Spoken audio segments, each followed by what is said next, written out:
आदरणीय अध्यक्ष जी, इस सत्र के प्रारंभ में ही मैं जब मीडिया के साथियों से बात कर रहा था तब मैंने सभी माननीय सांसदों को अपील करते हुए एक बात का उल्लेख किया था। मैंने कहा था कि ये सत्र भारत के विजयोत्सव का सत्र है।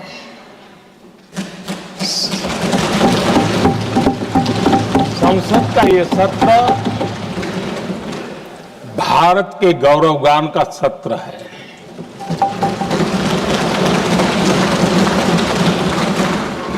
आदरणीय अध्यक्ष जी,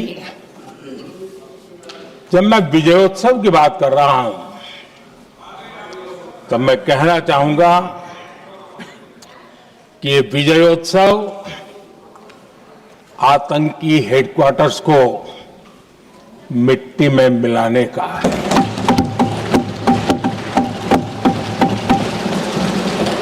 जब मैं विजयोत्सव कहता हूं तो ये विजयोत्सव सिंदूर की सौगंध पूरा करने का है।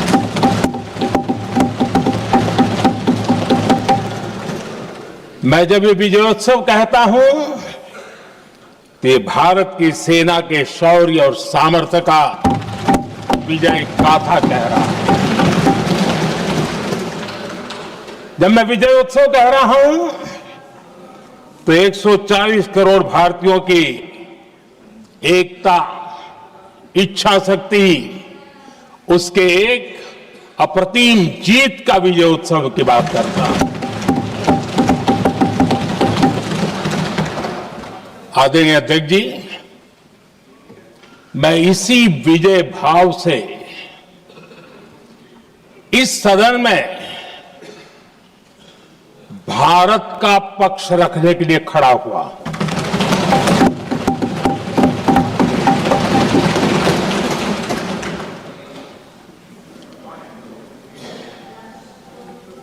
और जिन्हें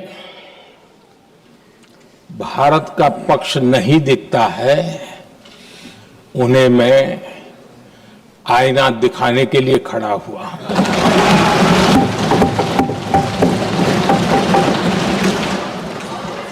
आदरणीय अध्यक्ष जी, मैं 140 करोड़ देशवासियों की भावनाओं में अपना स्वर मिलाने के लिए उपस्थित हुआ हूं। ये 140 करोड़ देशवासियों की भावना के जो गूंज है, जिस सदन में सुनाई दी है, मैं उसे अपना एक स्वर मिलाने खड़ा हुआ। आदरणीय अध्यक्ष जी, ऑपरेशन सिंदूर के दरमियान जिस प्रकार से देश के लोगों ने मेरा साथ दिया, मुझे आशीर्वाद दिए, देश की जनता मुझ पर कर्ज है। मैं देशवासियों का आभार व्यक्त करता हूं। मैं देशवासियों का अभिनंदन करता हूं। आदरणीय अध्यक्ष जी, 22 अप्रैल को पहलगाम में जिस प्रकार की क्रूर घटना घटी, जिस प्रकार आतंकवादियों ने निर्दोष लोगों को उनका धर्म पूछ पूछ करके गोलियां मारी, ये क्रूरता की पराकाष्ठा थी। भारत को हिंसा की आग में झोंकने का ये सुविचारित प्रयास था। भारत में दंगे फैलाने की ये साजिश थी। मैं आज देशवासियों का धन्यवाद करता हूं कि देश ने एकता के साथ उस साजिश को नाकाम कर दिया।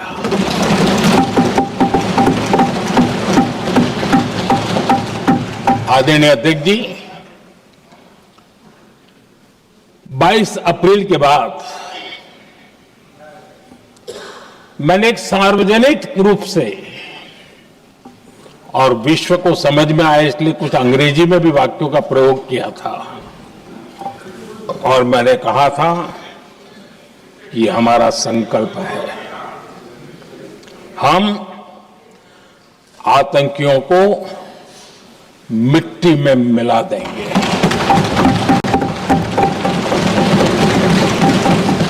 और मैंने सार्वजनिक रूप से कहा था, सजा उनके आकाओं को भी होगी और कल्पना से भी बड़ी सजा मिलेगी।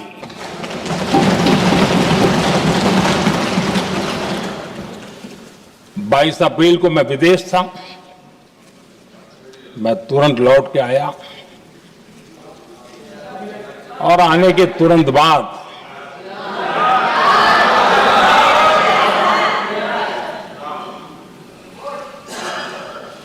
मैंने एक बैठक बुलाई और उस बैठक में हमने साफ साफ निर्देश दिए कि आतंकवाद को करारा जवाब देना होगा और ये हमारा राष्ट्रीय संकल्प है। आदरणीय अध्यक्ष जी, हमें हमारे सैन्य बलों की क्षमता पर पूरा विश्वास है, पूरा भरोसा है उनकी क्षमता पर, उनके सामर्थ्य पर, उनके साहस पर। सेना को कार्रवाई की खुली छूट दे दी गई और यह भी कहा गया कि सेना तय करें कब, कहां, कैसे, किस प्रकार से। ये सारी बातें उस मीटिंग में साफ साफ कह दी गई और कुछ बातें उसमें से मीडिया में शायद रिपोर्ट भी हुई है।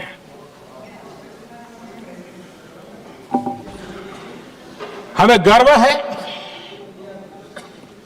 आतंकियों को वो सजा दी और सजा ऐसी है कि आज भी आतंक के उन आकाओं की नींद उड़ी हुई है।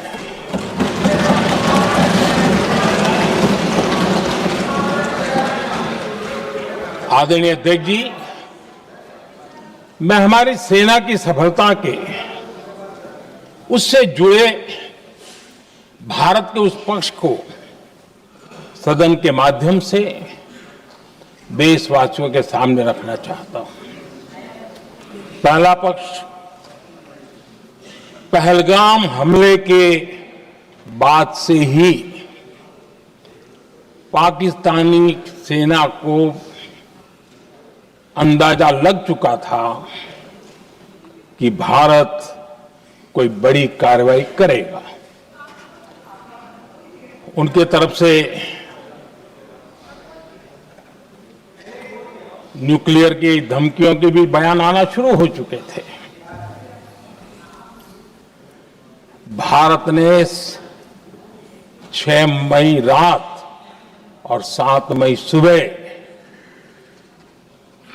जैसा तय किया था वैसी कार्रवाई की और पाकिस्तान कुछ नहीं कर पाया। 22 मिनट में 22 अप्रैल का बदला निर्धारित लक्ष्य के साथ हमारी सेना ने ले लिया। दूसरा पक्ष, आदरणीय अध्यक्ष जी, पाकिस्तान के साथ हमारी लड़ाई तो कई बार हुई है, लेकिन ये पहली ऐसी भारत की रणनीति बनी कि जिसमें पहले जहां कभी नहीं गए थे वहां हम पहुंचे, पाकिस्तान के कोने कोने में आतंकी अड्डों को धुआं धुआं कर दिया गया।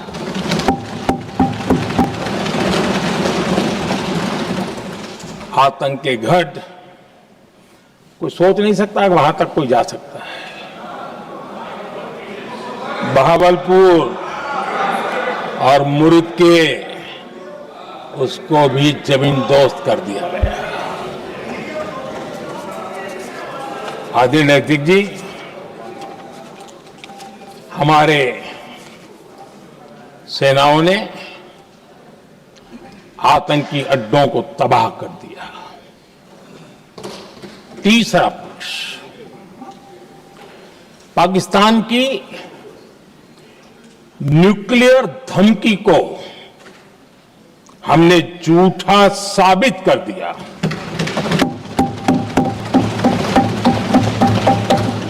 भारत ने सिद्ध कर दिया कि न्यूक्लियर ब्लैकमेलिंग अब नहीं चलेगा और न ही ये न्यूक्लियर ब्लैकमेलिंग के सामने भारत झुकेगा। आदरणीय अध्यक्ष जी, चौथा पक्ष, भारत ने दिखाई अपनी तकनीकी क्षमता। पाकिस्तान के सीने पर सटीक प्रहार किया। पाकिस्तान के एयरबेस एसेट्स को भारी नुकसान हुआ और आज तक उनके कई एयरबेस आईसीयू में पड़े हैं। आज टेक्नोलॉजी आधारित युद्ध का युग है। ऑपरेशन सिंदूर इस महारत में भी सफल सिद्ध हुआ है।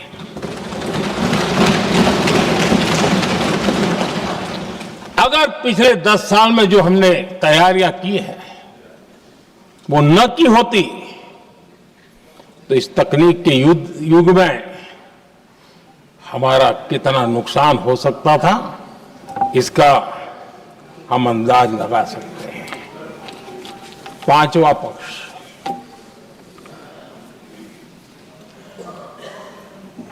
ऑपरेशन सिंदूर के दरमियान पहली बार हुआ जब आत्मनिर्भर भारत की ताकत को दुनिया ने पहचाना। Made in India drone, made in India missile ने पाकिस्तान के हथियारों की पोल खोल करके रख दी।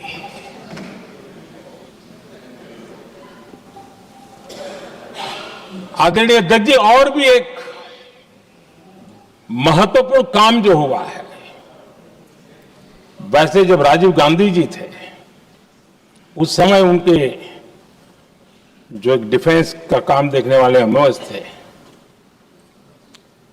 उन्होंने जब मैंने सीडीएस की घोषणा की तो वो बहुत प्रसन्न होकर के मुझे मिलने आए थे और बहुत बहुत प्रसन्न थे वो। इस समय ऑपरेशन में नेवी, आर्मी, एयरफोर्स तीनों सेनाओं का जॉइंट एक्शन, इसके बीच की सिनर्जी, इसने पाकिस्तान के छक्के छुड़ा दिए।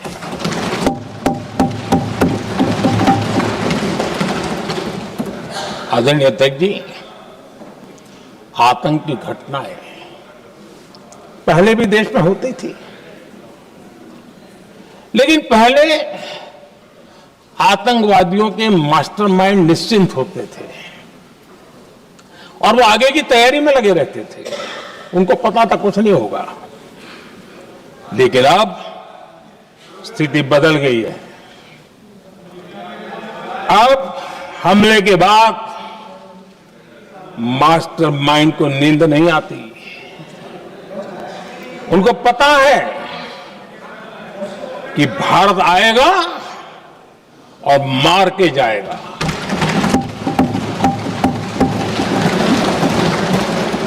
ये न्यू नॉर्मल भारत ने सेट कर दिया है।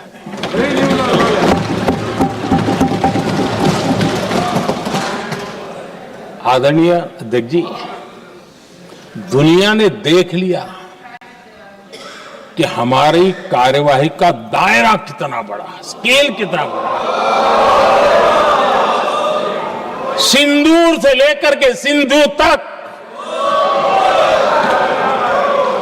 पाकिस्तान पर कार्रवाई की है। ऑपरेशन सिंदूर ने तय कर दिया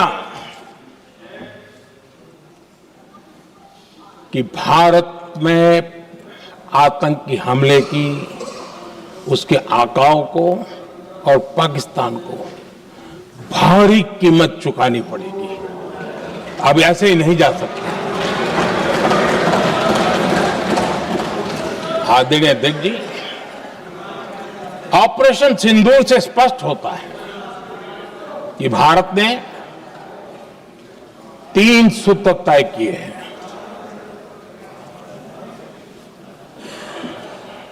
अगर भारत पर आतंकी हमला हुआ तो हम अपने तरीके से, अपनी शर्तों पर, अपने समय पर जवाब दे करके रहेंगे।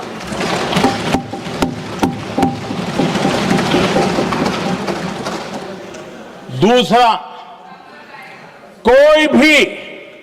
कोई भी न्यूक्लियर ब्लैकमेल अब नहीं चलेगा।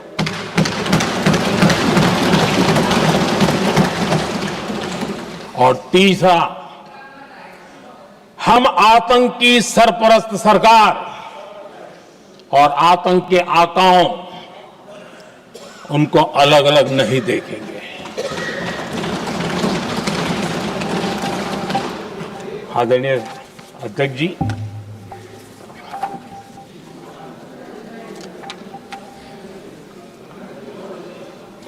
यहां पर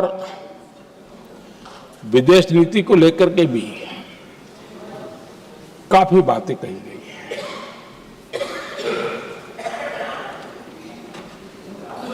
दुनिया के समर्थन को लेकर के भी काफी बातें कही गई हैं। मैं आज सदन में कुछ बातें पूरी स्पष्टता से कह रहा हूं। दुनिया में किसी भी देश ने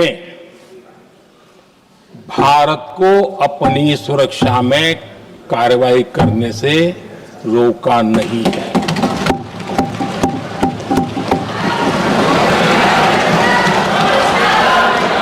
संयुक्त राष्ट्र 193 कंट्रीज,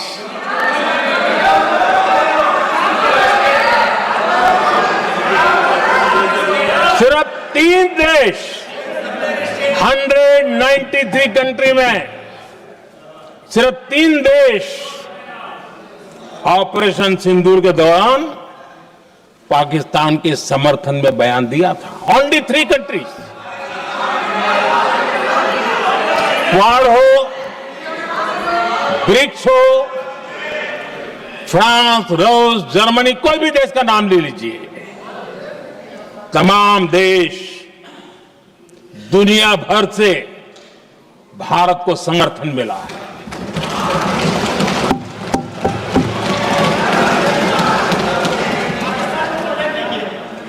आदरणीय अध्यक्ष जी, दुनिया का समर्थन तो मिला, दुनिया के देशों का समर्थन मिला, माननीय, लेकिन ये दुर्भाग्य है कि मेरे देश के वीरों के पराक्रम को कांग्रेस का समर्थन नहीं।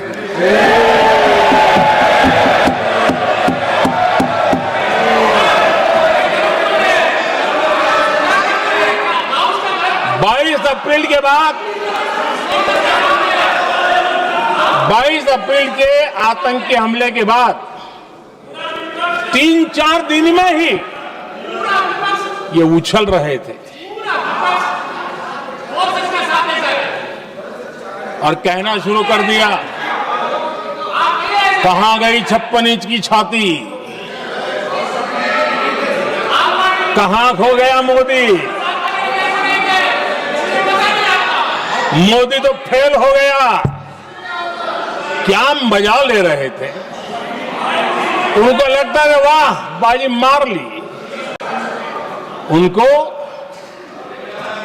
पहलगाम के निर्दोष लोगों की हत्या में भी वो अपनी राजनीति तराशते थे।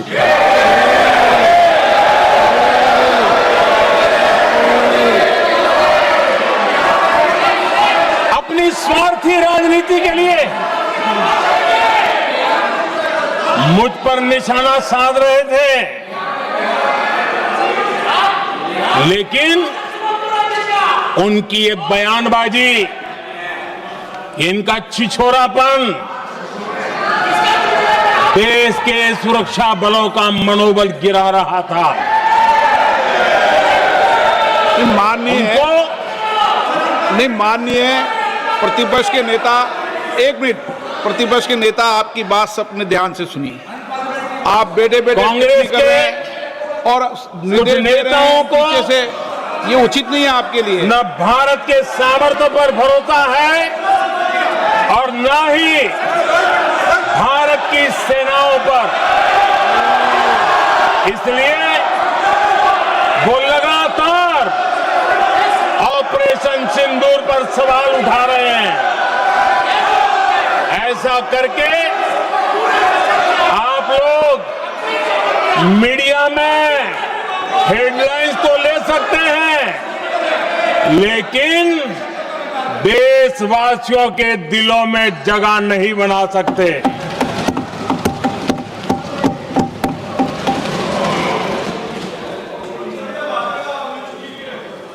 आदरणीय सभापति जी, आदरणीय अध्यक्ष जी, 10 मई को भारत ने ऑपरेशन सिंदूर के तहत हो रहे एक्शन को रोकने की घोषणा की। इसको लेकर यहां भांति भांति की बातें कही गई। ये वही प्रोपेगेंडा है जो सीमा पार से फैलाया गया है। कुछ लोग सेना द्वारा दिए गए तथ्यों की जगह पाकिस्तान के झूठ प्रचार को आगे बढ़ाने में जुटे हुए हैं।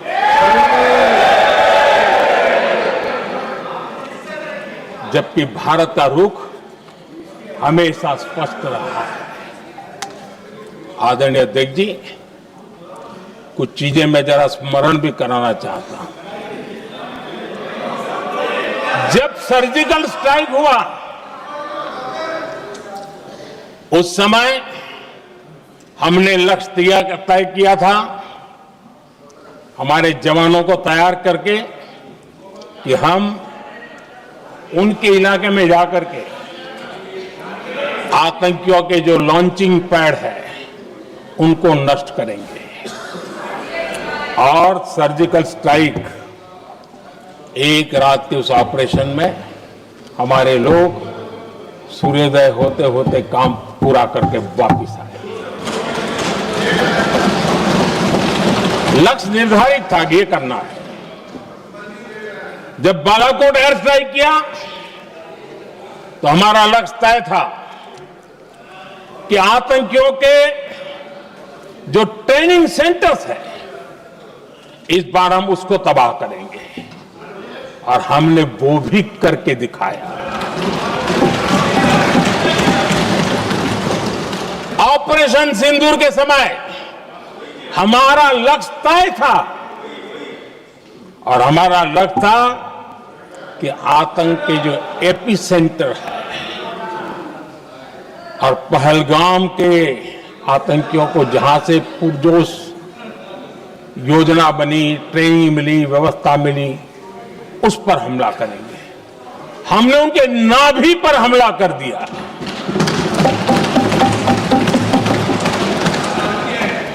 जहां पहलगाम के आतंकियों का रिक्रूटमेंट हुआ, ट्रेनिंग होती थी, फंडिंग होता था, उन्हें टेक्निकल सपोर्ट मिलता था, शस्त्र सरंजाम मिलता था, उस जगह को आइडेंटिफाई किया और हमने सटीक तरीके से ऑपरेशन सिंदूर के तहत आतंकियों की नाभि पे प्रहार कर दिया। और आदरणीय अध्यक्ष जी, इस बार भी हमारी सेना ने 100% लक्ष्यों को हासिल करके देश के सामर्थ्य का परिचय दिया।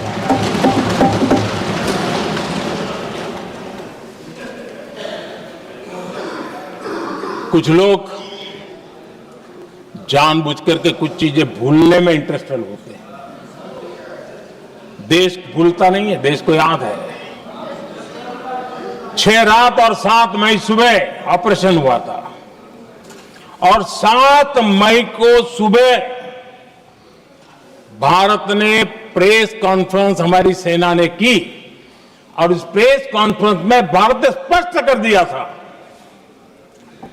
और पहले दिन से क्लियर था कि हमारा लक्ष्य है आतंकियों के आका, आतंकियों की जो व्यवस्थाएं जहां से होती है वो और उनके अड्डे, उनको हम ध्वस्त करना चाहते थे और हमने प्रेस कॉन्फ्रेंस में कह दिया था, हमने हमारा काम कर दिया है, हमने जो तय किया था पूरा कर दिया है।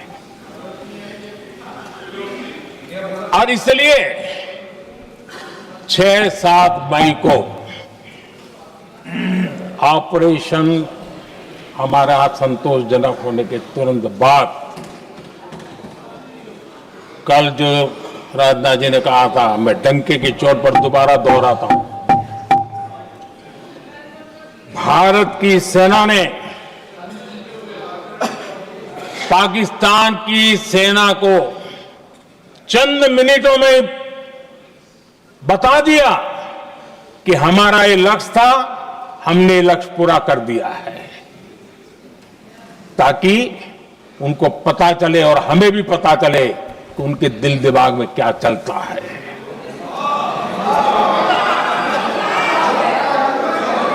हमने अपना लक्ष्य 100% हासिल कर लिया था और पाकिस्तान में समझदारी होती तो आतंकियों के साथ खुलेआम खड़े रहने की गलती न करता। उसने निर्लज्ज होकर के आतंकवादियों के साथ खड़े रहने का फैसला किया। हम पूरी तरह तैयार थे, हम भी मौके की तलाश में थे, लेकिन हमने दुनिया को बताया था कि हमारा लक्ष्य आतंकवाद है, आतंकवादी आका है, आतंकवादी ठिकाने हैं, वो हमने पूरा कर दिया। लेकिन जब पाकिस्तान ने आतंकियों की मदद में आने का फैसला किया और मैदान में उतरने की हरकत की, तो भारत की सेना ने सालों तक याद रह जाए ऐसा करारा जवाब दे करके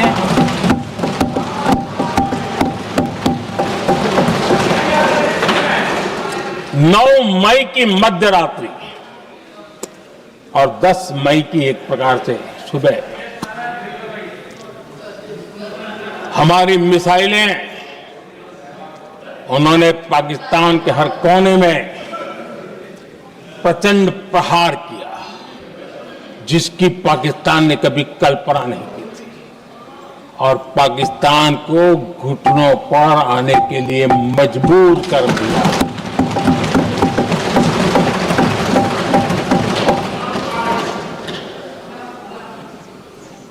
और आपने टीवी में भी देखा है, वहां से क्या बयान आते थे। पाकिस्तान के लोग, अरे मैं तो स्विमिंग पूल में नहा रहा था, कोई कह रहा था मैं तो दफ्तर जाने की तैयारी कर रहा था, हम कुछ सोचे इस पहले तो भारत ने तो हमला कर दिया। ये पाकिस्तान के लोगों के बयान है और देश ने देखे हैं।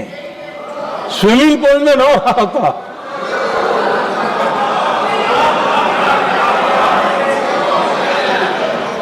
और जब इतना कड़ा प्रहार हुआ, पाकिस्तान ने कभी सोचा तक नहीं था, तब जाकर के पाकिस्तान ने फोन करके डीजीएमओ के सामने फोन करके गुहार लगाई, बस करो, बहुत मारा,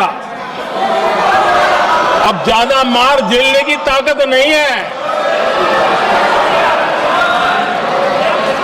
प्लीज हमला रोक दो। ये पाकिस्तान के डीजीएमओ का फोन था।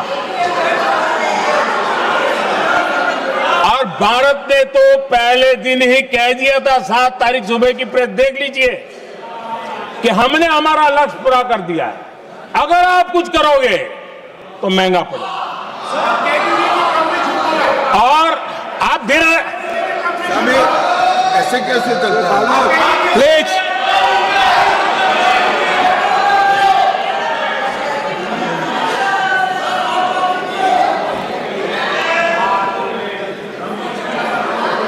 मैं आज दोबारा कह रहा हूं, ये भारत की स्पष्ट नीति थी, सुविचारित नीति थी, सेना के साथ मिलकर के तय की हुई नीति थी, और वे ये थी कि हम आतंक, उनके आका, उनके ठिकाने, ये हमारा लक्ष्य है। और हमने कहा, पहले दिन प्रेस कॉन्फ्रेंस में कहा है कि हमारा एक्शन नॉन एक्सेलेटरी है, ये हमने कह करके किया है। और इसके लिए साथियों हमने हमला रोका। अध्यक्ष जी, दुनिया के किसी भी नेता ने भारत के ऑपरेशन रोकने के लिए नहीं कहा।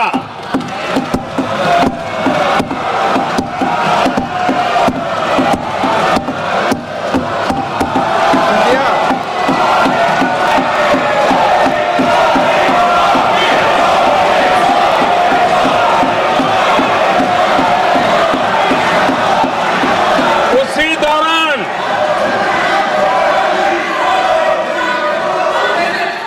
9 तारीख को रात को अमेरिका के उपराष्ट्रपति जी ने मुझसे बात करने का प्रयास किया। वो घंटे भर कोशिश कर रहे थे, लेकिन मेरी सेना के साथ मीटिंग चल रही थी, तो मैंने उनका फोन उठा नहीं पाया। बाद में मैंने उनको कॉल बैक किया। मैंने कहा कि आपका फोन था, 3-4 बार आपका फोन आ गया, क्या है?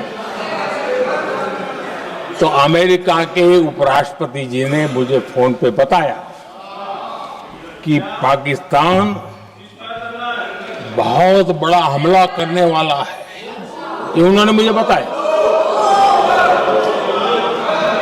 मेरा जो जवाब था, जिनको समझ नहीं आता है उनको तो नहीं आएगा,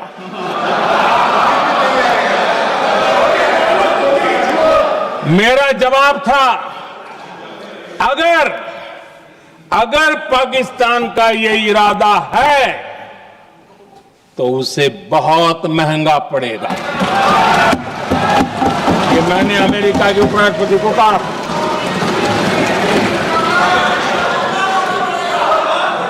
अगर पाकिस्तान हमला करेगा तो हम बड़ा हमला कर करके जवाब देंगे। ये मेरा जवाब था। और आगे मेरा एक वाक्य था, मैंने कहा था हम गोली का जवाब गोले से देंगे। ये 9 तारीख रात की बात है और 9 रात में और 10 सुबह हमने पाकिस्तान को सैन्य शक्ति को तहस नहस कर दिया था और यही हमारा जवाब था, यही हमारा जज्बा था। और आज पाकिस्तान भी भली भांति जान गया है कि भारत का हर जवाब पहले से ज्यादा तगड़ा होता है।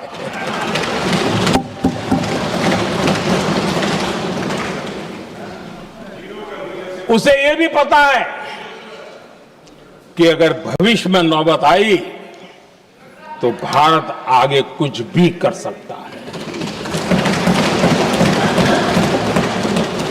और इसलिए मैं फिर से लोकतंत्र के इस मंदिर में दोहराना चाहता हूं, ऑपरेशन सिंदूर जारी है।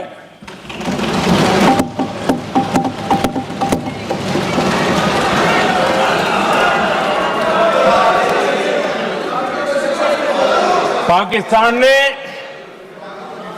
दुस्साहस की अगर कल्पना की तो उसे करारा जवाब दिया जाएगा।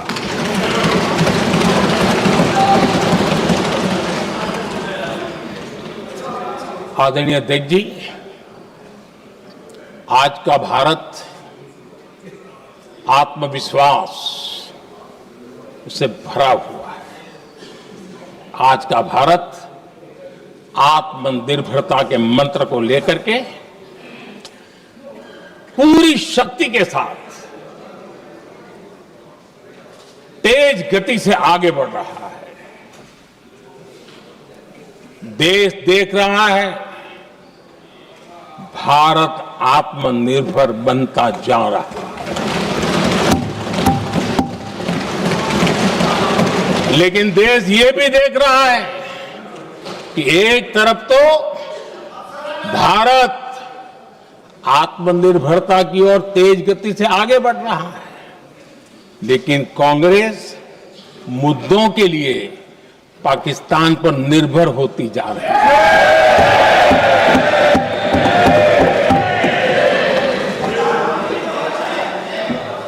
मैं आज पूरा दिन देख रहा था, जो 16 घंटे से जो चर्चा चल रही है, दुर्भाग्य से। प्लीज बैठिए, सब जवाब दे दिया आपका, आप सुनते नहीं, सबका जवाब दे दिया। प्लीज दुर्भाग्य से सुनिए जवाब। कांग्रेस को पाकिस्तान के मुद्दे इंपोर्ट करने पड़ रहे हैं।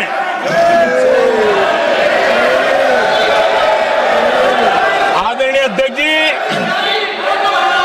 आज के वॉरफेयर में इंफॉर्मेशन और नैरेटिव्स की प्लीज बैठिए। बहुत बड़ी भूमिका है।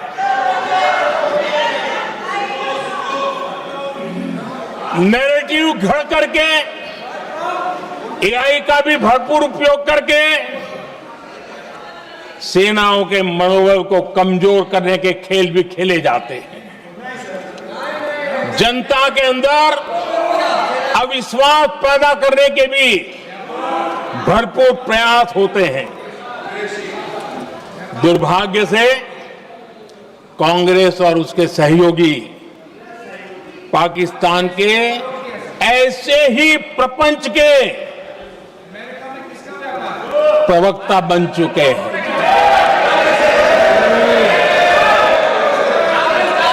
आदरणीय अध्यक्ष जी, देश की सेना ने, आदरणीय अध्यक्ष जी, ये तरीका है देश आपका? की सेना ने बैठिए बैठिए। देश की भाई, सेना ने टेंशन है। सर्जिकल स्ट्राइक की। बैठिए।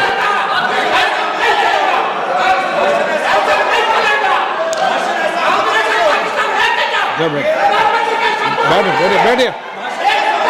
आदरणीय अध्यक्ष जी, देश की सेना ने सफलतापूर्वक सर्जिकल स्ट्राइक की तो तुरंत कांग्रेस वालों ने सेना से सबूत मांगे थे, लेकिन जब उन्होंने देश का मूड देखा,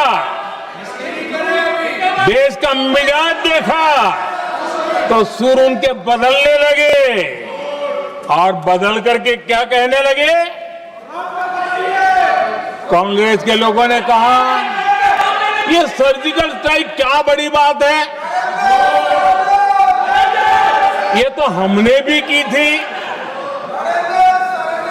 एक ने कहा 3 सर्जिकल स्ट्राइक की थी, दूसरे ने कहा 6 सर्जिकल स्ट्राइक की थी, तीसरे ने कहा 15 सर्जिकल स्ट्राइक की थी। जितना बड़ा नेता उतना बड़ा आंकड़ा चल रहा था।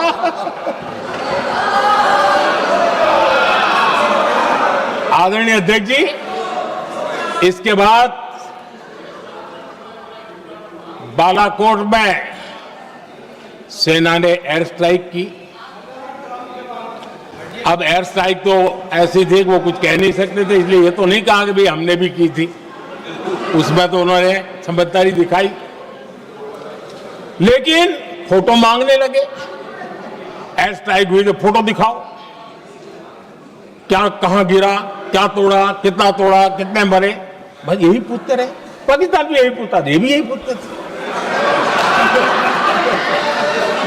इतना ही नहीं, आदरणीय अध्यक्ष जी, जब पायलट अभिनंदन पकड़े गए तो पाकिस्तान में तो खुशी का माहौल होना स्वाभाविक था कि उनके हाथ में भारतीय सेना का एक पायलट उनके हाथ लगा था। लेकिन यहां पर भी कुछ लोग थे जो कानों कानों में कह रहे थे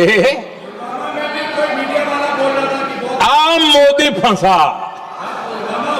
अब अभिनंदन वहां आए, मोदी ला करके दिखा दे, अब देखते हैं मोदी क्या करता है। आज डंके की चोट पर अभिनंदन वापिस आए।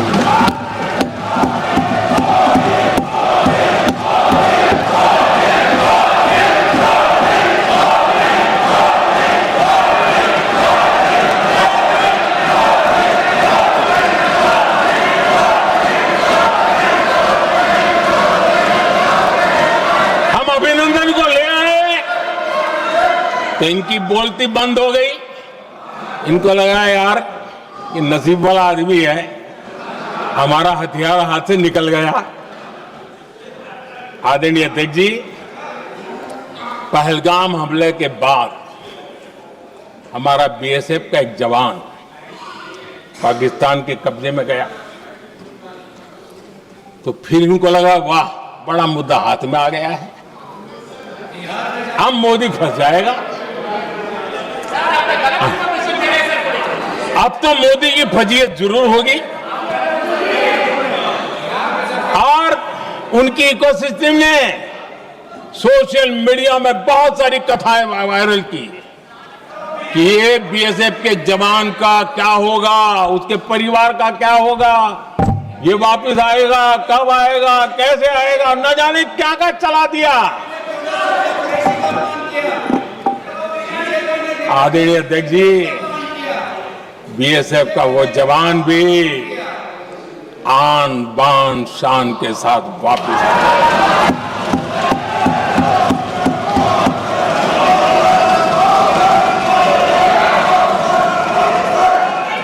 आतंकवादी रो रहे हैं, आतंकवादियों के आकार हो रहे हैं और उनको रोते देखकर यहां भी कुछ लोग रो रहे हैं।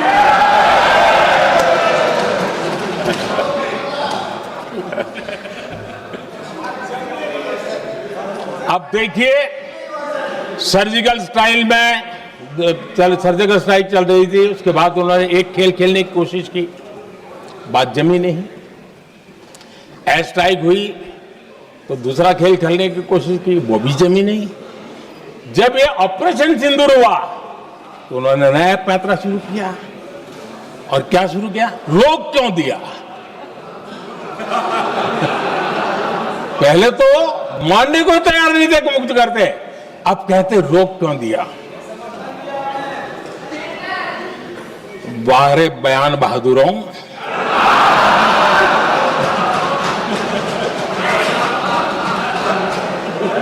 आपको विरोध का कोई न कोई बहाना चाहिए। और इसलिए सिर्फ मैं नहीं, पूरा देश आप पर हंस रहा है।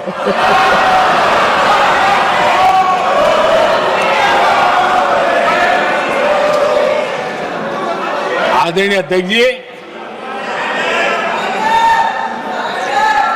सेना का विरोध, सेना के प्रति एक पता नहीं नेगेटिविटी, ये कांग्रेस का पुराना रवैया रहा। देश ने अभी अभी करगिल विजय दिवस मनाया, लेकिन देश पूरी तरह जानता है कि उनके कार्यकाल में और आज तक करगिल के विजय को कांग्रेस ने अपनाया नहीं। न करगिल विजय दिवस मनाया है, न करगिल विजय का गौरव किया। इतिहास साक्षी है अध्यक्ष जी। जब डोकलाम में सैन्य हमारा शौर्य दिखा रहा था, तब कांग्रेस के नेता चुपके चुपके किससे ब्रीफिंग लेते थे, वो सारी दुनिया अब जान गई।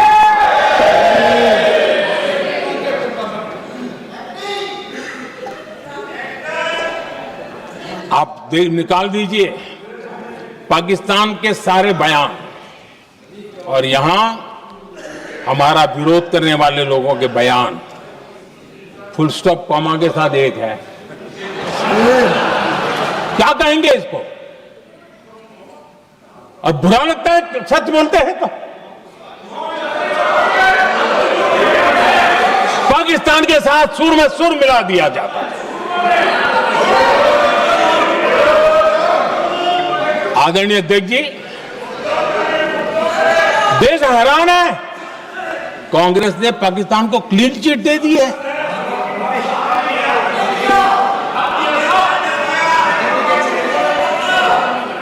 उनकी ये हिम्मत, और इनकी आदत जाती नहीं है, ये हिम्मत कि पहलगाम के आतंकी पाकिस्तानी थे, इसका सबूत दो।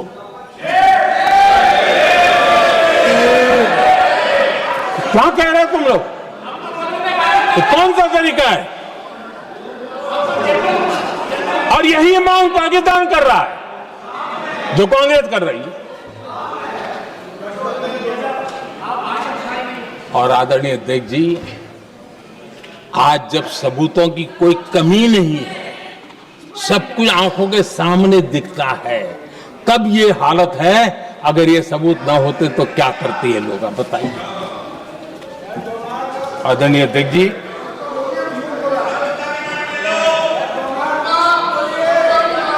अध्यक्ष जी, ऑपरेशन सिंदूर के एक पार्ट की तरफ तो चर्चा भी बहुत होती है, ध्यान भी जाता है, लेकिन देश के लिए कुछ गौरव की क्षणें होती हैं, ताकत की परिचय होता है, उसकी तरफ भी ध्यान जाना बहुत आकर्षित है।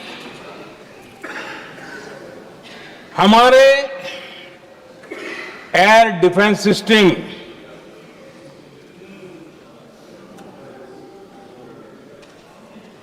दुनिया में इसकी चर्चा है। हमारे एयर डिफेंस सिस्टम ने पाकिस्तान की मिसाइल और ड्रोन्स उसको तिनके की तरफ बिखेर दिया था।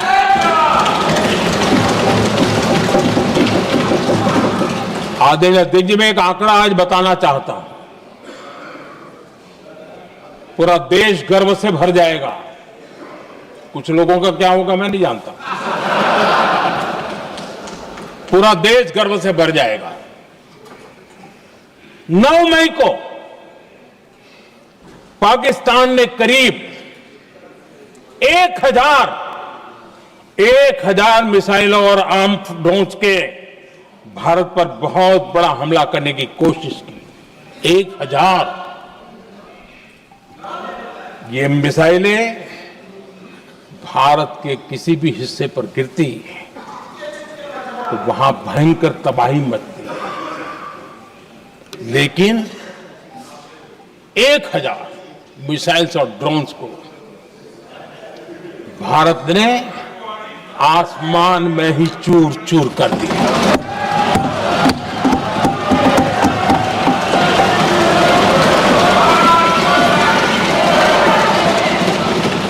हर देशवासी को इससे गर्व हो रहा। लेकिन जैसे कांग्रेस के लोग इंतजार कर रहे थे, कुछ तो गड़बड़ होगी यार, मोदी मरेगा, कहीं तो फंसेगा।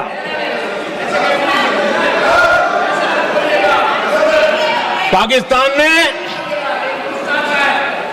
आदमपुर एयरबेस पर हमले का झूठ फैलाया, उस झूठ को बेचने की भरपूर कोशिश की, पूरी ताकत दी लगा दी। मैं अगले ही दिन आदमपुर पहुंचा और खुद जाकर के उनके झूठ को मैंने बेनकाब कर दिया। तब जाकर के उनको अकल ठिकाने लगी कि अब ये झूठ चलने वाला नहीं है। आदरणीय अध्यक्ष जी, जो हमारे छोटे दलों के साथी हैं, जो राजनीति में नए हैं, उनको कभी शासन में रहने का अवसर नहीं मिला, उनसे कुछ बातें निकलती मैं समझ सकता हूं। लेकिन कांग्रेस पार्टी ने इस देश में लंबे समय तक राज किया है, उसको शासन की व्यवस्थाओं का पूरा पता है, उन चीजों से वो निकले हुए लोग हैं, उनके लिए शासन व्यवस्था क्या होती इसकी समझ पूरी है, अनुभव है उनके पास। उसके बाद भी विदेश मंत्रालय तुरंत जवाब दे, उसको स्वीकारना नहीं। विदेश मंत्री जवाब दे, इंटरव्यू दे, बार बार बोले, उसको स्वीकारना नहीं। गृह मंत्री बोले, रक्षा मंत्री बोले, किसी पर भरोसा नहीं। जिसने इतने सालों तक राज किया, उनको देश की व्यवस्थाओं पर अगर भरोसा नहीं है, तब शक उठता है कि क्या हालत हो गई है इनकी।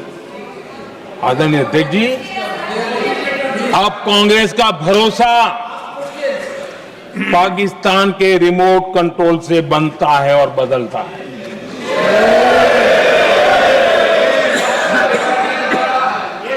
आदरणीय अध्यक्ष जी, एक बिल्कुल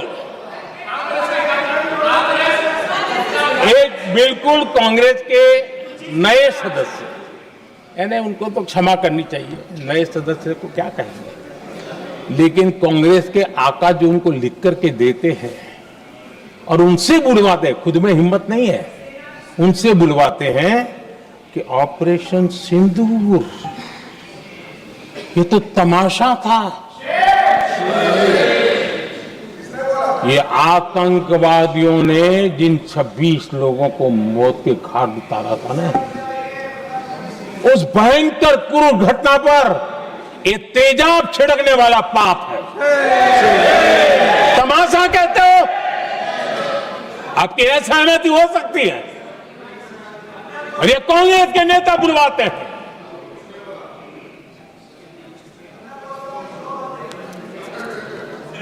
आदरणीय अध्यक्ष जी, पहलगाम के हमलावरों को कल हमारे सुरक्षा बलों ने ऑपरेशन महादेव करके अपने अंजाम तक पहुंचाया।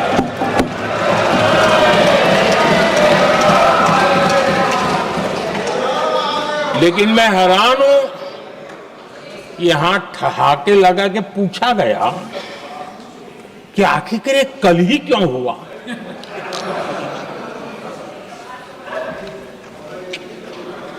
अब ये क्या हो गया है मुझे समझ नहीं आ रहा है। क्या ये ऑपरेशन के लिए कोई सावन महीने का सोमवार ढूंढा गया था क्या? क्या हो गया है इन लोगों को? हताशा, निराशा इस हद तक।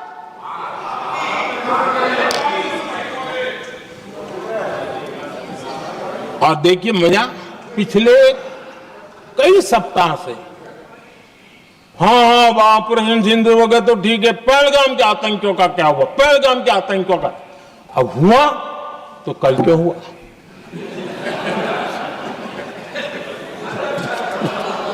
और कल ही क्यों हुआ? क्या हाल है अध्यक्ष जी का। आदरणीय अध्यक्ष जी,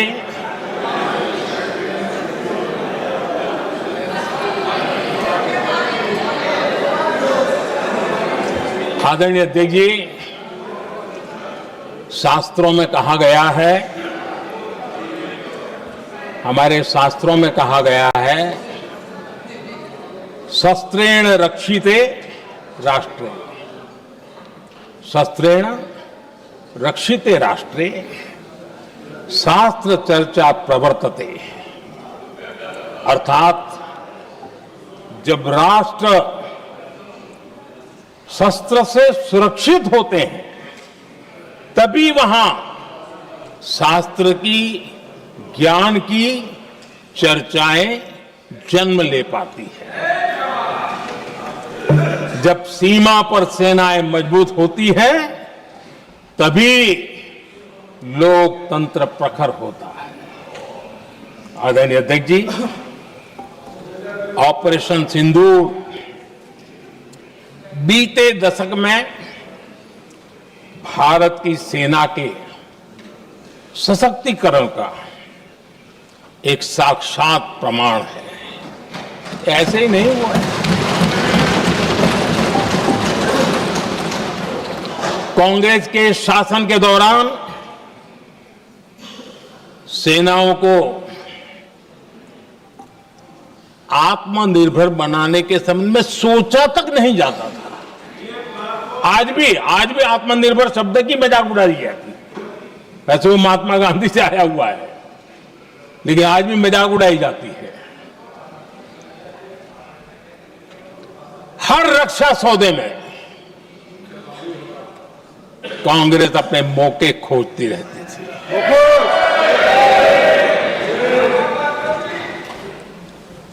छोटे छोटे हथियारों को लिए विदेशों पर निर्भरता, ये इनका कार्यकाल रहा है। Bullet proof jacket, night vision camera तक नहीं होते थे। और लंबा लिस्ट है, जीप से शुरू होता है, बफो, हेलीकॉप्टर, हर चीज के साथ घोटाला जुड़ा हुआ है। आदरणीय अध्यक्ष जी, हमारी सेनाओं को आधुनिक हथियारों के लिए दशकों तक इंतजार करना पड़ा। आजादी के पहले, और इतिहास गवाह, एक जमाना था जब डिफेंस मैन्युफैक्चरिंग में भारत का आवाज सुनाई देती थी। जिस समय तलवारों से लड़ा जाता था ना, तब भी तलवारें भारत की श्रेष्ठ मानी जाती थी। हम डिफेंस के इक्विपमेंट में आगे थे। लेकिन आजादी के बाद जो एक मजबूत डिफेंस इक्विपमेंट मैन्युफैक्चरिंग का हमारा दायरा था, जो हमारा पूरा इकोसिस्टम था,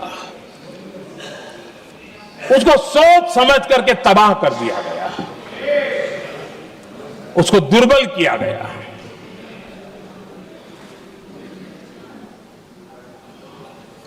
रिसर्च और मैन्युफैक्चरिंग के लिए रास्ते बंद कर दिए गए। अगर इसी नीति पर हम चलते तो भारत इस 21वीं सदी में ऑपरेशन सिंदूर के संबंध में सोच भी नहीं सकता। यह हालत करके रखा हुआ था उन्होंने।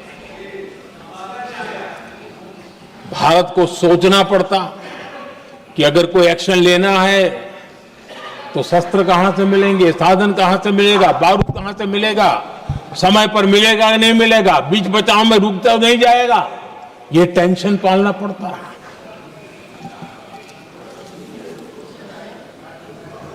आदरणीय अध्यक्ष जी, बीते एक दशक में मेक इन इंडिया हथियार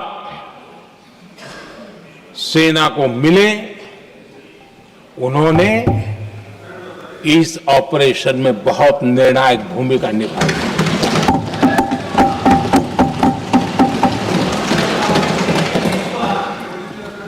आदरणीय अध्यक्ष जी,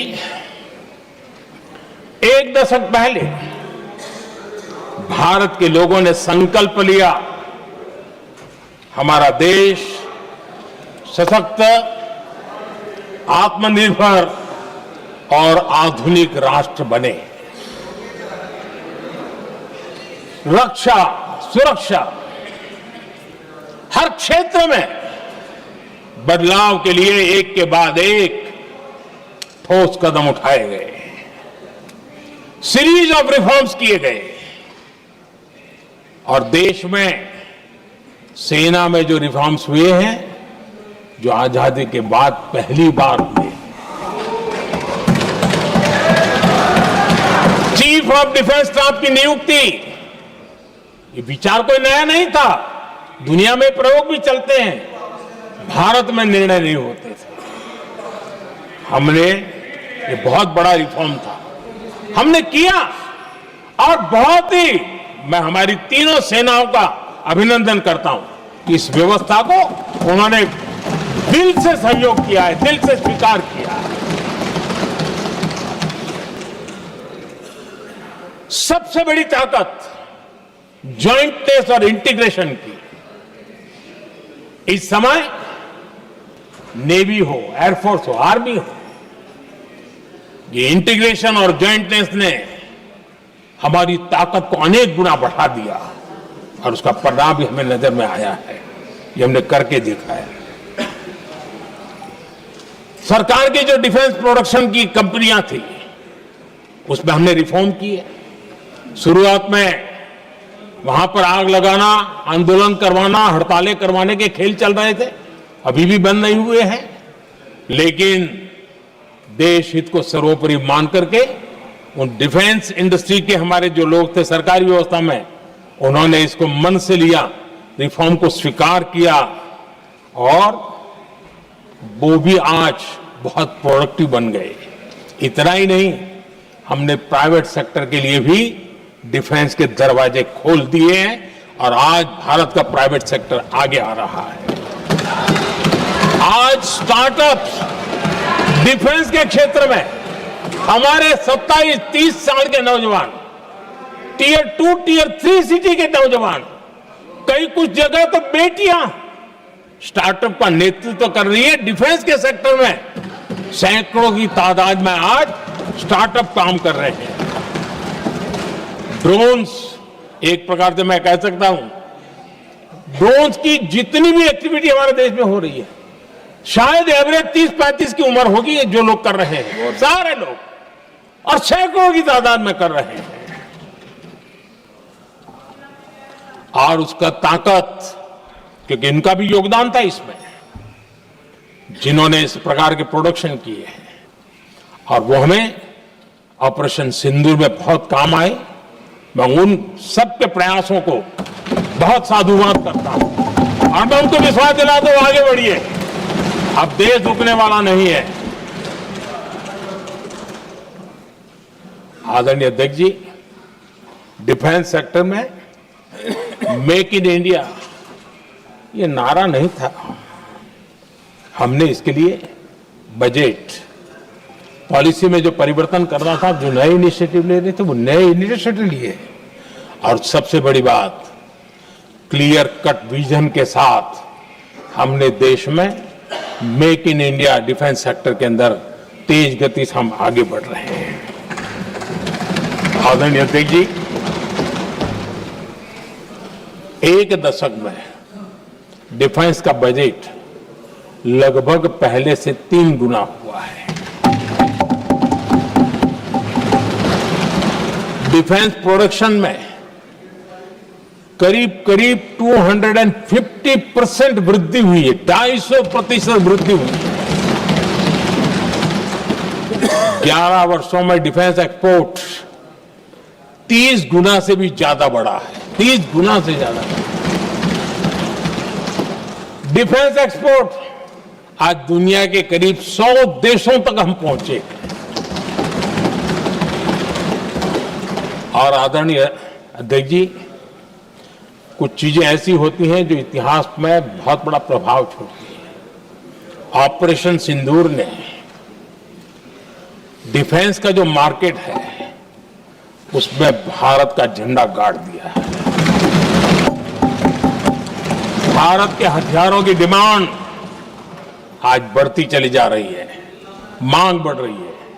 ये भारत में उद्योगों को भी बल देगी, एमएसएमई को बल देगी, हमारे नौजवानों को रोजगार देगी और हमारे नौजवान अपनी बनाई चीजों से दुनिया में अपनी ताकत का प्रदर्शन कर पाएंगे।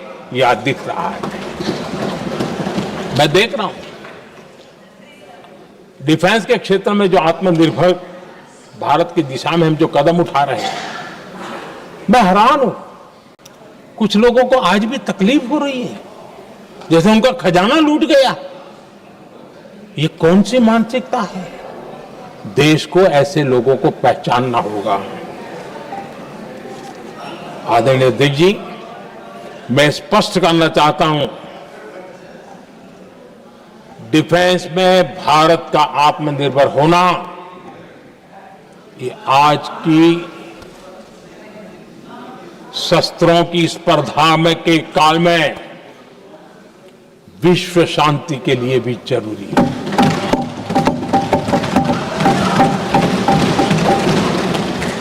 मैं पहले भी कह चुका हूं, भारत युद्ध का नहीं बुद्ध का देश है। हम समृद्धि शांति चाहते हैं, लेकिन हम ये कभी न भूले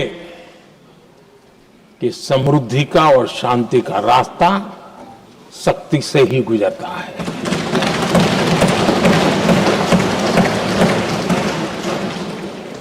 आदरणीय अध्यक्ष जी, हमारा भारत छत्रपति शिवाजी महाराज, महाराजा रणजीत सिंह, राजेंद्र चोला, महाराणा प्रताप, लसित बोरफुकन और महाराजा सुहेलदेव का देश है।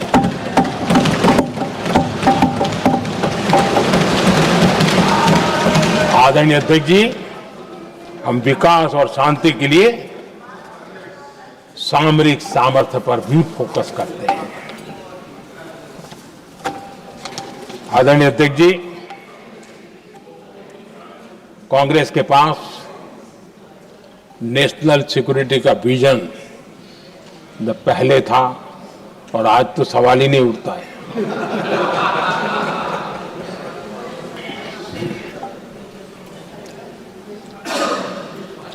कांग्रेस ने हमेशा नेशनल सिक्योरिटी पर समझौता किया। आज जो लोग पूछ रहे हैं पीओके को वापस क्यों नहीं लिया, वैसे ये सवाल मुझे ही पूछ सकते हैं और किसको पूछ सकते हैं।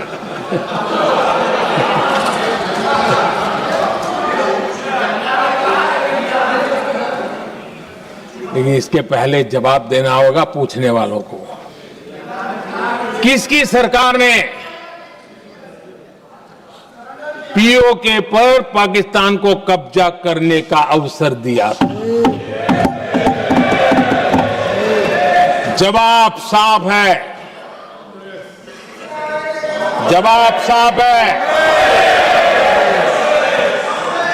जब भी मैं नेहरू जी की चर्चा करता हूं तो कांग्रेस और उसका पूरा इकोसिस्टम बिलबिला जाता है, पता नहीं क्या है। आदरणीय अध्यक्ष जी, हम एक शेर सुना करते थे, मुझे ज्यादा इसका ज्ञान तो नहीं है लेकिन सुनते थे। लम्हों ने खता की और सदियों ने सजा पाई। आजादी के बाद से ही जो फैसले लिए गए उनकी सजा आज तक देश भुगत रहा है।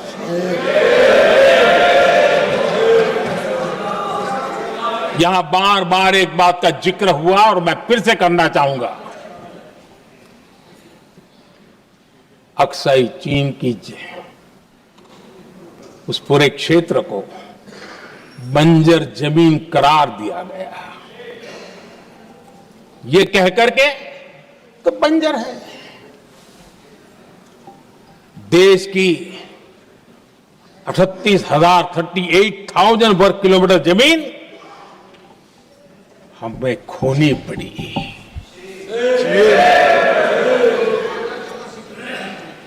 आदरणीय अध्यक्ष जी, मैं जानता हूं मेरी कुछ बातें चुभने वाली है। 1962 और 1963 के बीच कांग्रेस के नेता जम्मू कश्मीर के पूंछ,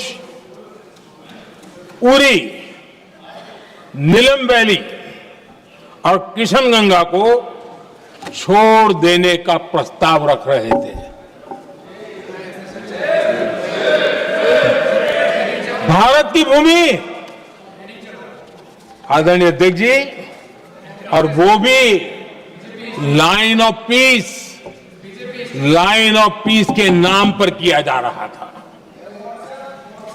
1966 रण ऑफ कच्छ पर इन्हीं लोगों ने मध्यस्थता स्वीकार की। ये था उनका राष्ट्रीय सुरक्षा का विजन।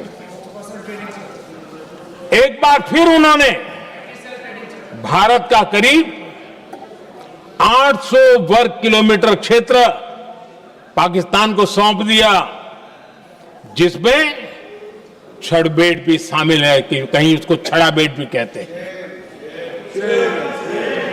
1965 की जंग में हाजीपीर पास को हमारी सेना ने वापस जीत लिया था, लेकिन कांग्रेस ने उसे फिर लौटा दिया। 1971 पाकिस्तान के 93,000 फौजी हमारे पास बंदी थे। पाकिस्तान का हजारों वर्ग किलोमीटर एरिया हमारी सेना ने कब्जा किया था। हम बहुत कुछ कर सकते थे, विजय की स्थिति में थे।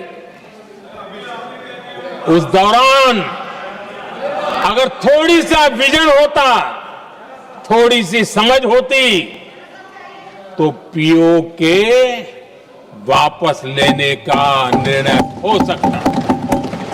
वो मौका था, वो मौका भी छोड़ दिया गया। अरे इतना ही नहीं, इतना सारा जब सामने टेबल पर था, अरे कम से कम करतारपुर साहब को तो ले सकते थे, वो ही नहीं कर पाया।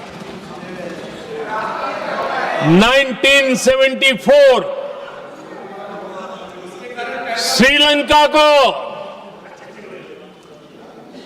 कच्चथीवू द्वीप को गिफ्ट कर दिया गया। आज तक हमारे मछुआरे भाई बहनों को इससे परेशानी होती है, उनकी जान पर आफत आती है। क्या गुनाह था तमिलनाडु के मेरे फिशरमैन भाई बहनों का आपने उनका हक छीन लिया और दूसरों को गिफ्ट कर दिया? कांग्रेस का दशकों से इरादा लेकर चल रही थी कि सियाचिन से सेना हटा दी जाए। आदरणीय अध्यक्ष जी, 2014 में देश ने इनको मौका नहीं दिया, वरना आज सियाचिन भी हमारे पास नहीं होता।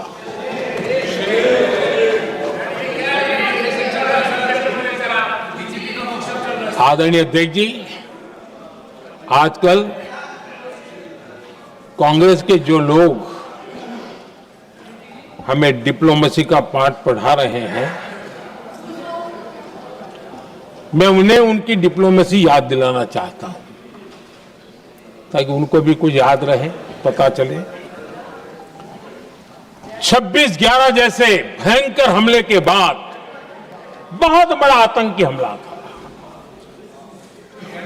कांग्रेस का पाकिस्तान से प्रेम नहीं रुका। इतनी बड़ी घटना 26/11 की हुई थी।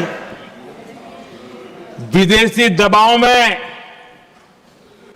हमले के कुछ हफ्तों के भीतर ही कांग्रेस सरकार ने पाकिस्तान से बातचीत शुरू कर दी। आदरणीय अध्यक्ष जी, कांग्रेस सरकार ने 26/11 की इतनी बड़ी घटना के बाद भी एक भी डिप्लोमेट को भारत से बाहर निकालने की हिम्मत नहीं की। छोड़ो, इधर एक वीजा तक कैंसिल नहीं किया, एक वीजा तक कैंसिल नहीं कर पाए थे। देश पर पाकिस्तानी स्पॉन्सर बड़े बड़े हमले होते गए, लेकिन यूपीए सरकार ने पाकिस्तान को मोस्ट फेवर्ड नेशन का दर्जा देकर रखा था। वो कभी वापस नहीं लिया था। एक तरफ देश मुंबई के हमले का ये न्याय मांग रहा था, दूसरी तरफ कांग्रेस पाकिस्तान के साथ व्यापार करने में लगी थी।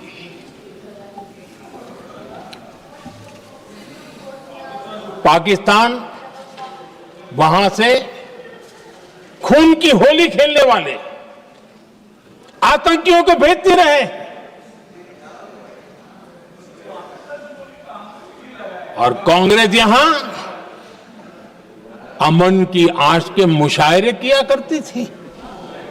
मुशायरे होते थे।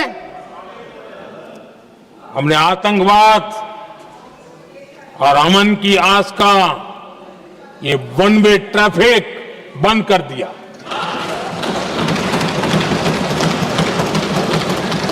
हमने पाकिस्तान का MFN का दर्जा रद्द किया, वीजा बंद किया।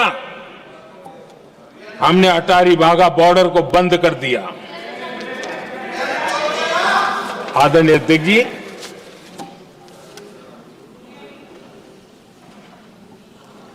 भारत के हितों को गिरवी रख देना ये कांग्रेस की पार्टी की पुरानी आदत है।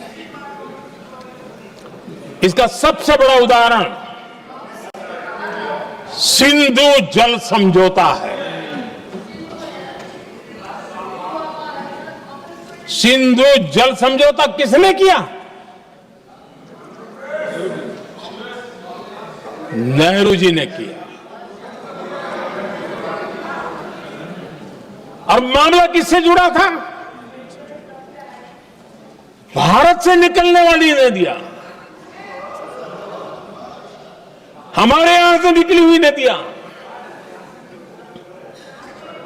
उसका वो पानी था। और वो नदियां हजारों साल से भारत की सांस्कृतिक विरासत रही है, भारत की चैतन्य शक्ति रही है। भारत को सुजलाम सुफलाम बनाने में उन नदियों का बहुत बड़ा योगदान रहा है। सिंधु नदी जो सदियों से भारत की पहचान हुआ करती थी, उसी से भारत जाना जाता था। लेकिन नेहरू जी और कांग्रेस ने सिंधु और झेलम जैसी नदियों पर विवाद के लिए पंचायत किसको दी? वर्ल्ड बैंक को दी। वर्ल्ड बैंक फैसला करे क्या करना है। नदी हमारी, पानी हमारा।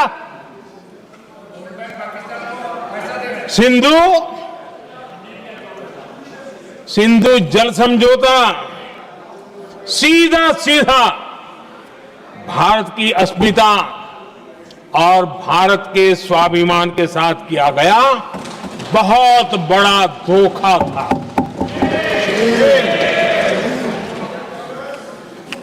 आदरणीय अध्यक्ष जी, आज के देश के युवा ये बात सुनते होंगे तो उनको भी आश्चर्य होगा कि ऐसे लोग थे हमारे देश का काम करते थे।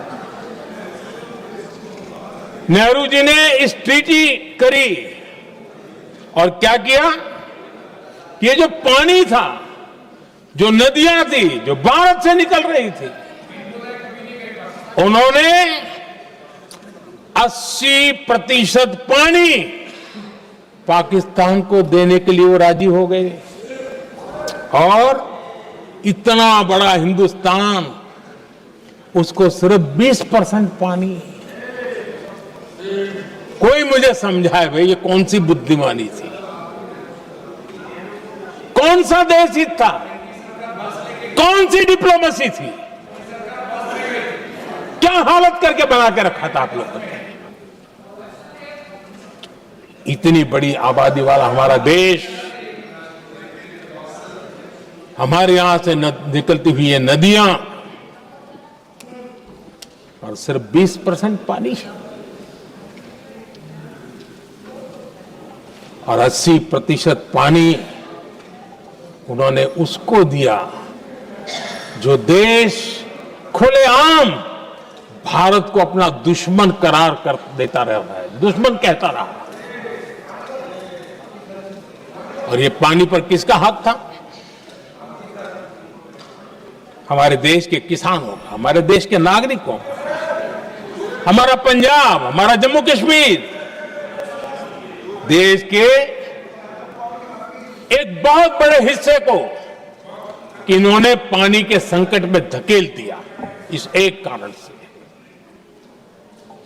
और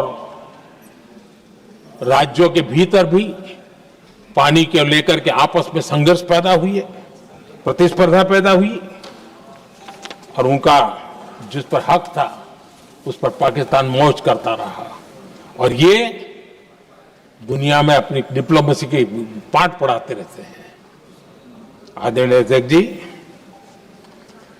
अगर ये ट्रीटी न होती तो पश्चिमी नदियों पर कई बड़ी परियोजनाएं बनती।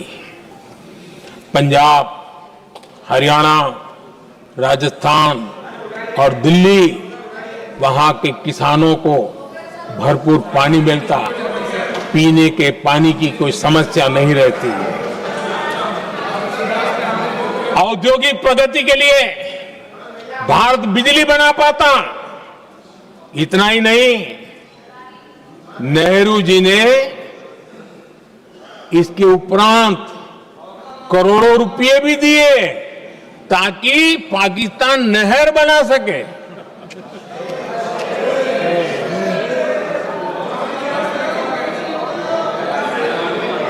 आदरणीय अध्यक्ष जी, इससे भी बड़ी बात, देश चौंक जाएगा। ये चीजें छिपाई गई है, दबा दी गई है। कहीं भी बांध बनता है तो उसमें एक मैकेनिज्म होता है उसकी सफाई का, डीसिल्टिंग का। उसमें जो मिट्टी भर जाती है, बाकी घास वगैरह आकर के भर जाता है तो उसकी कैपेसिटी कम होती है, तो उसकी सफाई के लिए यानी इनबिल्ट व्यवस्था होती है। नेहरू जी ने पाकिस्तान के कहने पर यह शर्त स्वीकार की है कि इन बांध में जो मिट्टी आएगी, कूड़ा कचरा आएगा और बांध भर जाएगा, इसकी सफाई नहीं कर सकते। डिसिल्टिंग नहीं कर सकते हैं। बांध हमारे यहां, पानी हमारा, लेकिन निर्णय पाकिस्तान का कि आप डिसिल्टिंग नहीं कर सकते। इतना ही नहीं, जब इस बार मैं डिटेल में गया तो एक बांध तो ऐसा है कि जहां ये डिसिल्टिंग के लिए जो गेट होता है ना, उसको वेल्डिंग कर दिया गया है ताकि कोई गलती से भी खोल करके वो मिट्टी को निकाल ना दे। पाकिस्तान ने नेहरू जी से लिखवा लिया था कि भारत बिना पाकिस्तान की मर्जी अपने बांधों में जमा होने वाली मिट्टी साफ नहीं करेगा, डिसिल्टिंग नहीं करेगा। ये समझौता देश के खिलाफ था और बाद में नेहरू जी को भी ये गलती माननी पड़ी। इस समझौते में निरंजन दास गुलाटी करके एक सज्जन उसमें जुड़े हुए थे। उन्होंने एक किताब लिखी है। उस किताब में उन्होंने लिखा है कि फरवरी 1961 में नेहरू ने उनसे कहा था, गुलाटी, मुझे उम्मीद थी कि यह समझौता अन्य समस्याओं के समाधान का रास्ता खोलेगा, लेकिन हम वहीं हैं जहां पहले थे। ये नेहरू जी ने कहा। नेहरू जी केवल तत्कालिक प्रभाव देख पा रहे थे, इसलिए उन्होंने कहा कि हम वहीं के वहीं हैं, लेकिन सच्चाई ये कि इस एग्रीमेंट के कारण देश बहुत पिछड़ गया, देश बहुत पीछे चल गया और देश का बहुत नुकसान हुआ। हमारे किसानों को नुकसान हुआ, हमारी खेती को नुकसान हुआ। और नेहरू जी उस डिप्लोमेसी को जानते थे जिसमें किसान का कोई वजूद ही नहीं था। यह हाल करके रखा था उन्होंने। आदरणीय अध्यक्ष जी, पाकिस्तान आगे दशकों तक भारत के साथ युद्ध और छद्म युद्ध, प्रॉक्सी वॉर करता ही रहा, लेकिन कांग्रेस की सरकारों ने बाद में भी सिंधु जल समझौते की तरफ देखा तक नहीं, नेहरू जी की गलती को सुधारा तक नहीं। आदरणीय अध्यक्ष जी, लेकिन अब भारत ने पुरानी गलती को सुधारा है, ठोस निर्णय लिया है। भारत ने नेहरू जी द्वारा किए गई बहुत बड़ी ब्लंडर, सिंधु जल समझौते को देश हित में, किसानों के हित में एबेंस में रख दिया है। देश का अहित करने वाला ये समझौता अब इस रूप में आगे नहीं चल सकता। भारत ने तय कर दिया है, खून और पानी साथ साथ नहीं बह सकते।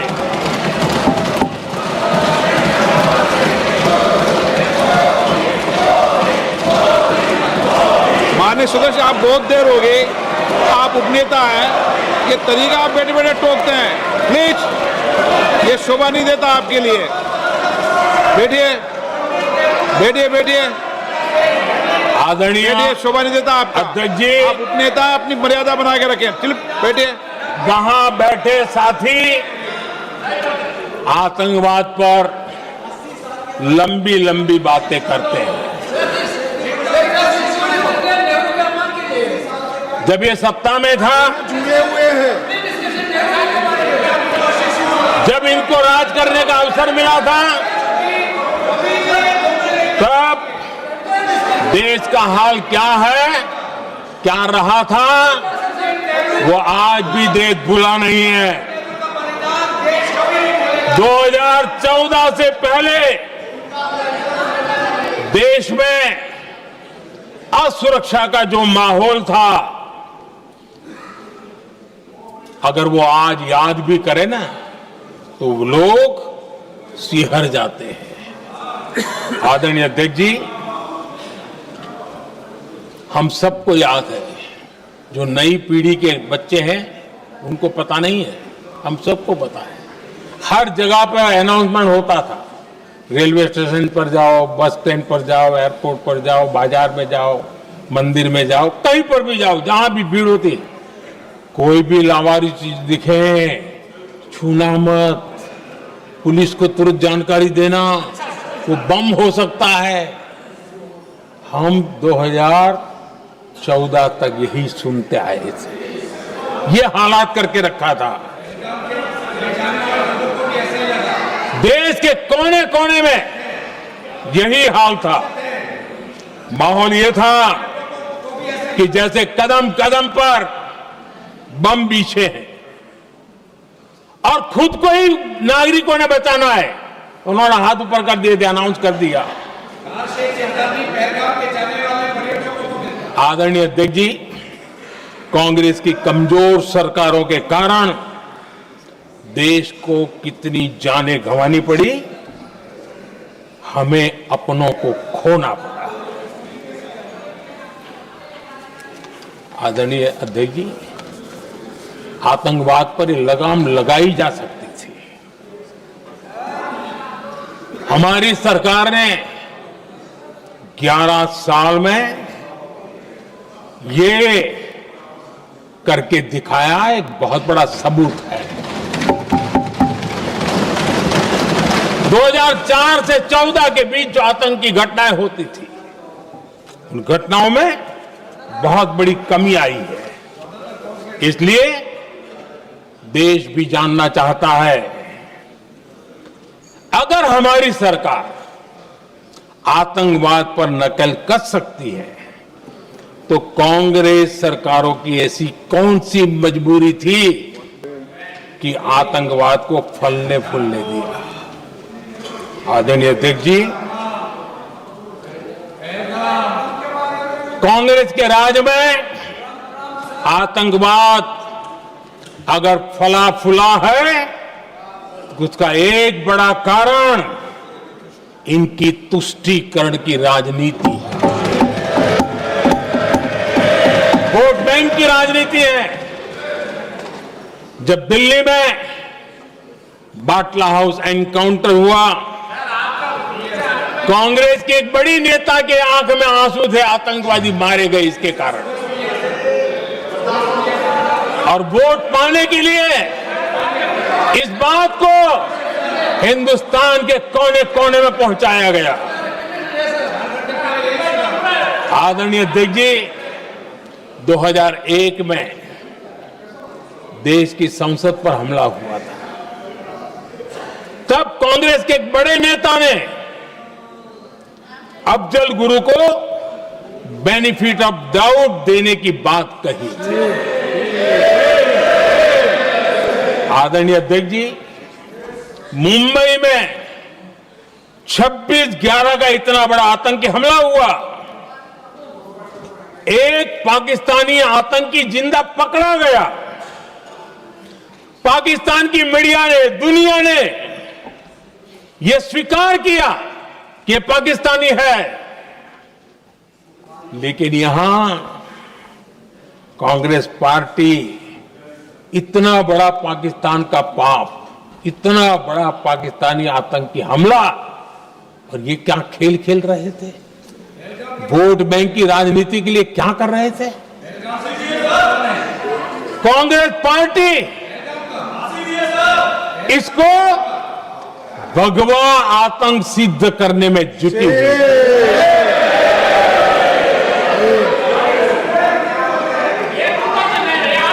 कांग्रेस दुनिया को हिंदू आतंकवाद की छड़ी बेचने में लगी हुई थी। कांग्रेस के एक नेता ने अमेरिका के बड़े राजनयिक को यहां तक कह दिया था कि लश्कर-ए तोयबा से भी बड़ा खतरा भारत के हिंदू ग्रुप है। ये कहा गया था तुष्टीकरण के लिए कांग्रेस ने जम्मू कश्मीर में भारत का संविधान, बाबा साहब अंबेडकर का संविधान, उसे जम्मू कश्मीर में पैर नहीं रखने दिए, इन्होंने घुसने नहीं दिया, उसे बाहर रखा।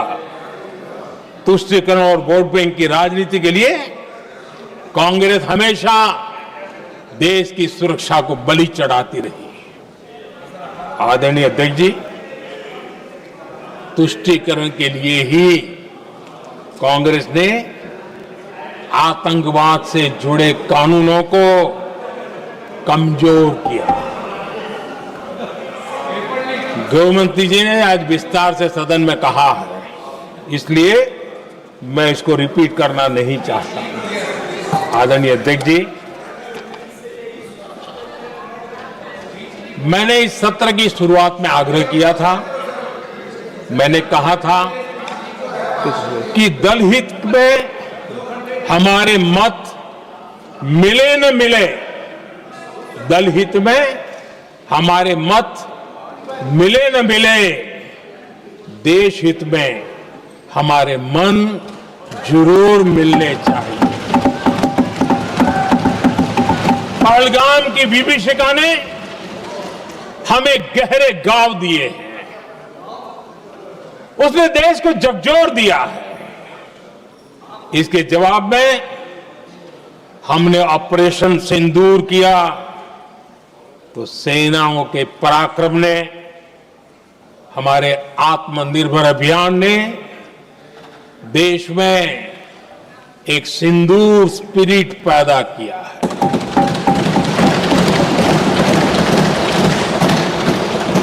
ये सिंदूर स्पिरिट हमने तब भी देखी जब दुनिया भर में हमारे प्रतिनिधि मंडल भारत की बात बताने गए।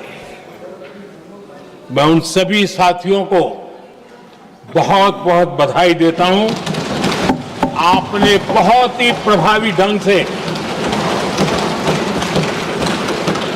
भारत की बात डंके की चोट पर दुनिया के सामने रखी। लेकिन मुझे दुख इस बात का है, हैरानी भी है,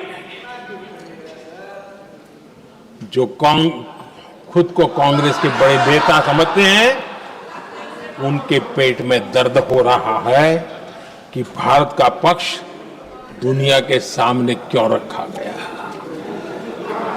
शायद कुछ नेताओं को सदन में बोलने पर भी पाबंदी लगा दी गई है। आदरणीय अध्यक्ष जी, इस मानसिकता से बाहर निकलने की जरूरत है। कुछ पंक्तियां मेरे मन में आती हैं, मैं अपने भाव व्यक्त करना चाहता हूं। आदरणीय अध्यक्ष जी, करो चर्चा और इतनी करो, करो चर्चा और इतनी करो कि दुश्मन दहशत से दहल उठे, दुश्मन दहशत से दहल उठे। रहे ध्यान बस इतना ही, रहे ध्यान बस इतना ही, मान सिंदूर और सेना का प्रश्नों में भी अटल रहे। हमला मां भारती पर हुआ अगर, तो प्रचंड प्रहार करना होगा। दुश्मन जहां भी बैठा हो, हमें भारत के लिए ही जीना होगा। मेरा कांग्रेस के साथियों से आग्रह है कि एक परिवार के दबाव में पाकिस्तान को क्लीन चिट देना बंद कर दें। जो देश की विजय की क्षण है, कांग्रेस उसे देश के उपहास का क्षण न बनाए। कांग्रेस अपनी गलती सुधारे। मैं आज सदन में फिर स्पष्ट करना चाहता हूं, अब भारत आतंक की नर्सरी में ही आतंकियों को मिट्टी में मिलाएगा।